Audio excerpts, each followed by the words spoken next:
আসসালামু আলাইকুম। আমার প্রিয় শিক্ষার্থী, আশা করি তোমরা সকলেই ভালো আছো।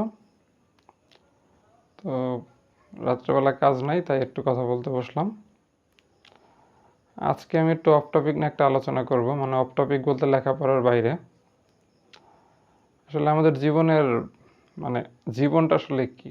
জীবনটা হচ্ছে কয়েকটা ফ্যাক্টরের সাথে যোগফল। কয়েকটা ফ্যাক্টর বলতে ফ্যাক্টর বলতে উপাদান বা কতগুলি এলিমেন্টস যেটা বলি। প্রথমত আমাদের জীবনটা হচ্ছে সম্পূর্ণ শুরুটাই হচ্ছে বিশ্বাস দিয়া।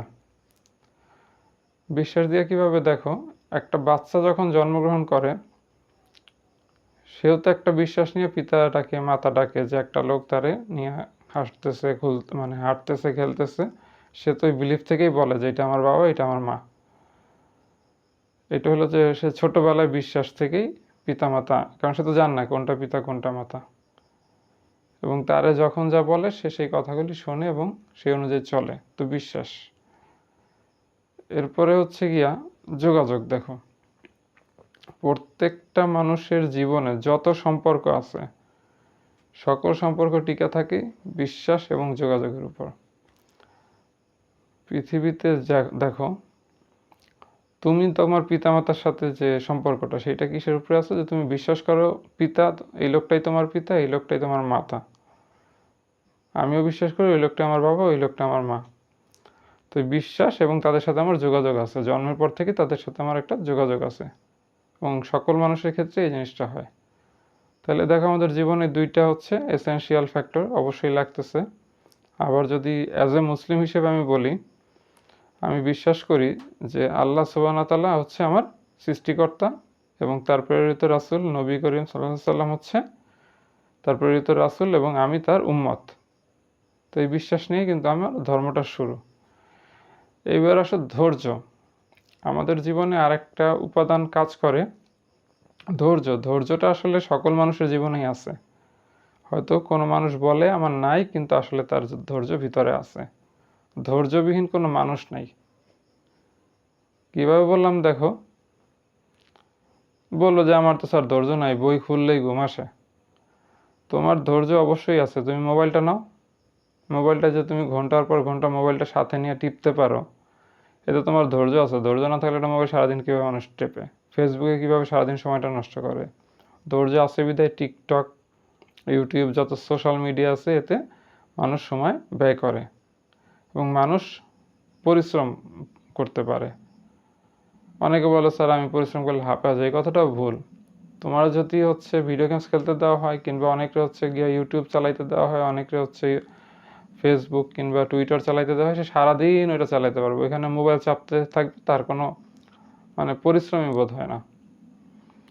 তাইলে মানুষের জীবনে দেখো, এই ধৈর্য আছে, বিশ্বাস পরিশ্রম জিনিসটাও আছে, কিন্তু সে জানে না যে আসলে পরিশ্রমটা কোথায় করা লাগবে এবং ধৈর্যটা কোথায় ধরতে হবে। তারপরে আসে আমাদের জীবনে আর একটা গুরুত্বপূর্ণ ফ্যাক্টর হচ্ছে ভাগ্য। অনেকে বলে যে man is the architecture of his own fate, মানুষ তার ভাগ্যের নিয়ন্ত্রণকারী। আসলে কথাটা সত্য না। মানুষের ভাগ্যটা কিছু জায়গায় ফিক্সড, কিছু জায়গায় ভেরিয়েবল। যেমন দেখো, আমি তো ভাগ্যের কারণে একটা মুসলিম ঘরে জন্মাইছি, আমি ভাগ্যের কারণেই বাংলাদেশে জন্মাইছি, তুমিও ভাগ্যের কারণেই বাংলাদেশে জন্মাইছো। তো এটা তো উল্টো হইতে পারতো, তুমি ভাগ্যের কারণে ডোনাল্ড ট্রাম্পের ঘরেও জন্মাইতে পারতা, বারাক ওবামার ঘরেও জন্ম নিতে পারতা, বা বিল গেটসের ঘরেও জন্ম নিতে পারতা। তাহলে এটা ভাগ্য, এখানে তোমার কিছু করার নাই।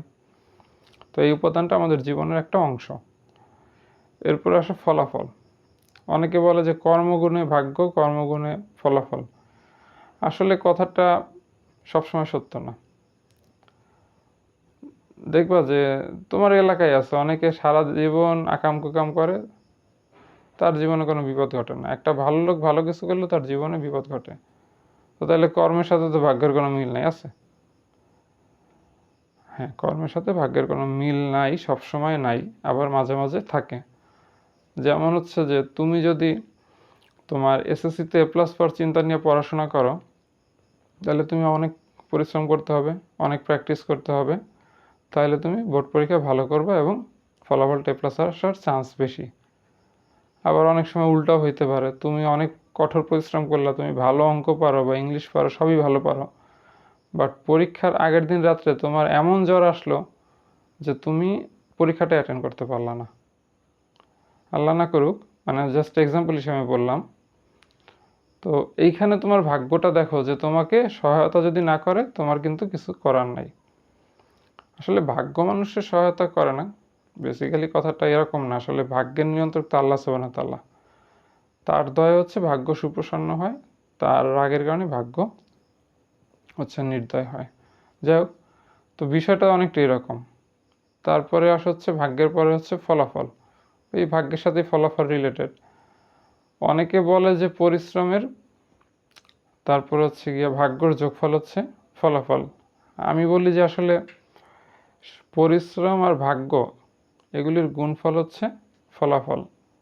যদি আরেকটু অন্যভাবে বলি, যে তুমি একটা বেলুন ফুলাইলা, অনেক বড় করে ফুলাইলা, বাট একটা সুই দিয়ে গুঁতা দিলে বেলুনটা ফুইটা যাবে, ওটার কোনো ভ্যালু নাই। তো ভাগ্যটা হচ্ছে সুইয়ের মতো, যে তোমাকে যদি ফেভার করে বেলুনটা ফুটলো না, আর যদি ফেভার না করে বেলুনটা ফুইটা গেল।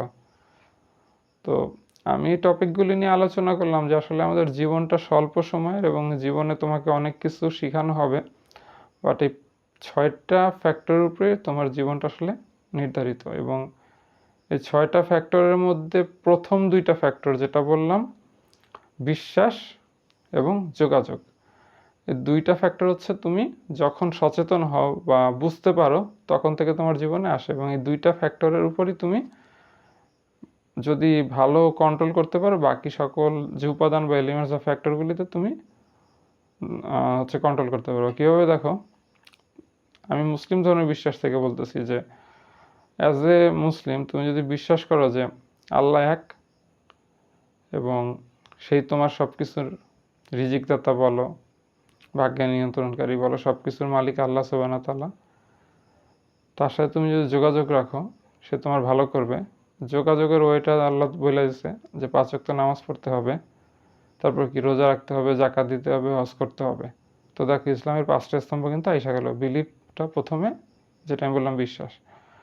তো এইখানে তুমি এভাবে তোমার সব বাকি যে জীবনের ফ্যাক্টরগুলো আছে সেটা নিয়ন্ত্রণ করতে পারো। তো যাই হোক, অনেক কথা বলে ফেলছি, আর কথা বললে আসলে অনেক কিছুই বলা যায়, অফ টপিকে বললাম তো। আশা মানে জাস্ট হয়তো বা তোমাদের জীবনে কোথাও কাজে লাগবে, যে মানুষের জীবনটা হচ্ছে এরকম একটা সাম 5টা ফ্যাক্টর বা 6টা ফ্যাক্টর। তো ভালো থাকো, আসসালামু আলাইকুম।